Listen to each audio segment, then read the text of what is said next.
Ayoko sanang i-share to sa inyo mga kapitpit. Ayaw ko sana ng ganitong content, lalo na at kasalanan ko yung nangyari. Pero dahil pilingerong vlogger ako, kaya sige na nga, total, mahilig naman ako magkwento.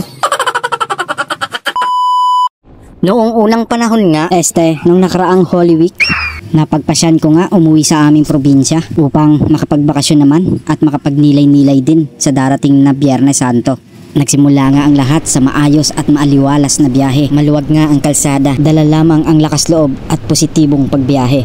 Dala ko rin ang tiwala sa sarili ko kahit mag-isa lang ako sa biyahe dahil alam ko skilled naman ako at experience pagdating sa pagmamaneho. At dahil alam naman natin na doble ang panganib kapag nagmomotor ka, kaya dinodoble ko rin ang pag-iingat. Hanggang sa nakarating ako sa Quezon kung saan nga nagsisimula na ang volume ng mga sasakyan at nakakaranas na rin tayo ng medyo may kabigatang traffic. Hindi nga biro ang pagbiyahe ng nakamotor. Isama mo pa yung traffic na madadaanan mo dahil nga sa sobrang pagod na mararanasan mo. May mga kasama nga tayong mas pinili na lang nilang magpahinga sa gilid ng kalsada. At kung inaakala mong tapos na ang kalbaryo mo after ng mahabang traffic, dyan kayo nagkakamali dahil dadanasin nyo rin ang kalbaryo dulot ng mga sira-sirang kalsada. Aray,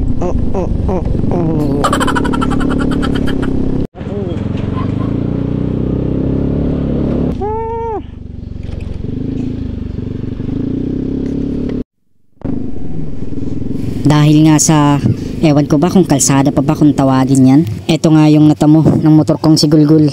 Yung akala mong maganda pa yung kalsada pero lubak-lubak na pala. Hayaan yung ituloy ko ang kwento.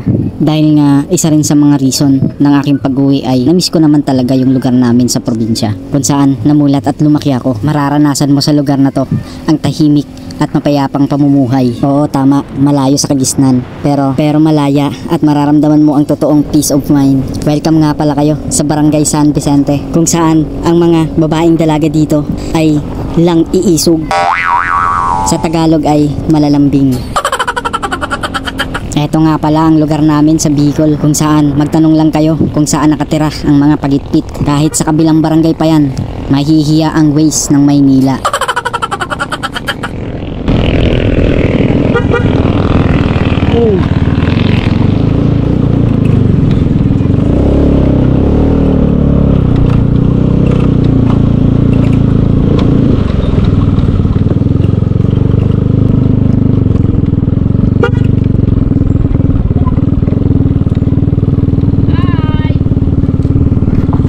Pagi. Ano ba sila mama mo? Saan? Dama na to sa Maypon magasin na. Saan? Nagpangaypon. Nagpamay. Buko pa lang dyan. Sa mga hindi nga pala nakakaalam, lahat yung lupa na yan na nakikita nyo, hindi amin yan. Pero playground namin yan nung bata pa kami. Diyan kami noon naghahabulan kahit walang salawal. Eto naman guys, ang lugar ng aking lolo. Paano mo bang hindi mo mamimiss ang ganitong lugar? Wala kang makikita ng gantong ambience sa Maynila. Iba pa rin talaga ang buhay probinsya.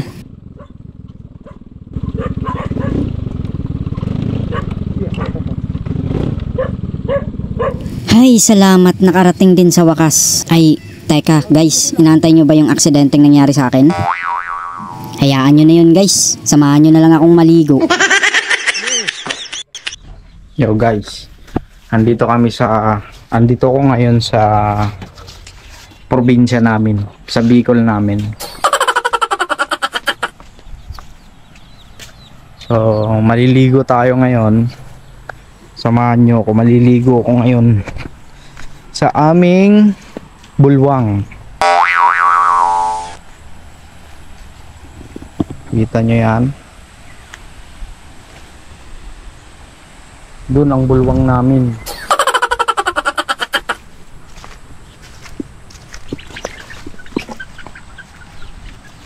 Saan na ba yung agihan dito? Wala na pala daanan dito ah. Lagos na ako, Col. Yan. Kita nyo yan guys. Yan. Yung ganyang kalawak na yan. Kita nyo yan. Hindi amin yan. Malay ko ba kung kanino yan.